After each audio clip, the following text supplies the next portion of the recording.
Hello everyone, welcome on my YouTube channel. हमने Indian economic during reform के part 1 की चर्चा कर ली थी, जिसमें उसकी आवश्यकताएं और उनके मुख्य कारणों की चर्चा की थी, जो हमारे आर्थिक सुधार के कार्यक्रम के लिए आवश्यक थे। अब उसके तीनों मेन फीचर्स की बात करें, जिसमें उदारीकरण, निजीकरण तथा वैश्वीकरण का समावेश किया जाता है।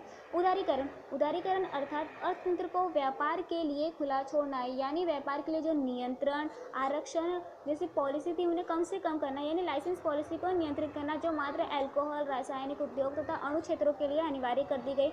MRTP जैसे एक्ट को नियंत्रित करना, जो एकाधिकार को प्रोत्साहन करती है। और उदारीकरण में मुख्य सेक्टर्स का समावेश किया गया, जिसमें कि industrial sector, financial sector, tax reforms, foreign exchange, trade and investment जैसी पॉलिसी का समावेश किया गया। अब इस नीति का जो दूसरा आधार है वह है निजीकरण। यह गवर्नमेंट सेक्टर को कम से कम कर निजी क्षेत्र यानी प्राइवेट सेक्टर की मालिकी को दर्शाता है। इसका जो कंट्रोल होता है वो पब्लिक सेक्टर पे होता है या तो किसी प्राइवेट हैंड में होता है। एग्जाम्पल के रूप में ले लिया जाए तो नवरत्न और मिनी रत्न, जो पहले गवर्नमेंट सेक्टर हुआ करते थे और उनका परिवर्तन होकर वो आज प्राइवेट सेक्टर हो गए, यानी निजी क्षेत्रों के द्वारा उनका नियंत्रण किया जाता है। अब निजी क्षेत्र के कुछ पक्ष की दलीलें हैं तो कुछ उसके विपक्ष की दलीलें हैं। पक्ष की दलीलों की बात करें तो अर्थतंत्र के विकास के लिए, उत्पादन, रोजगारी के लिए, प्रोजेक्ट पद्धति के लिए और समय पर उन्हें पूरा करने के लिए आवश्यक है।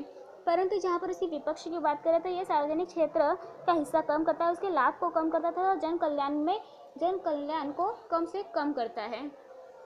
बात करते हैं हम उसके तीसरे फीचर्स की, वैश्वीकरण अर्थात एक देश की अर्थव्यवस्था को विश्व के अन्य दूसरे देशों की अर्थव्यवस्था के साथ जोड़ना, यानी जब हम एक देश के व्यापार के लिए दूसरे देश के साथ जुड़ते हैं तो उस व्यापार संबंधित हमें कुछ लाभ, हानियां और उनके इन्वेस्ट करने के लिए हमारे कई सारे रास्ते खुल जाते हैं। और कहा जाए तो फॉरेन इन्वेस्टर्स के लिए दो तरीके से निवेश किया जाता है हमारे देश में, जिसमें FDI और FII जैसे दो पक्ष का समावेश किया जाता है। जिसमें FDI यानी फॉरेन डायरेक्ट इन्वेस्टमेंट, यह एक तरफ से कंपनी में मालिकी के रूप में इन्वेस्ट करता है। FII यह एक फाइनेंशियल मार्केट में इन्वेस्ट करता है, किसी डिबेंचर या फिर इक्विटी शेयर धारक के रूप में कार्य करता है।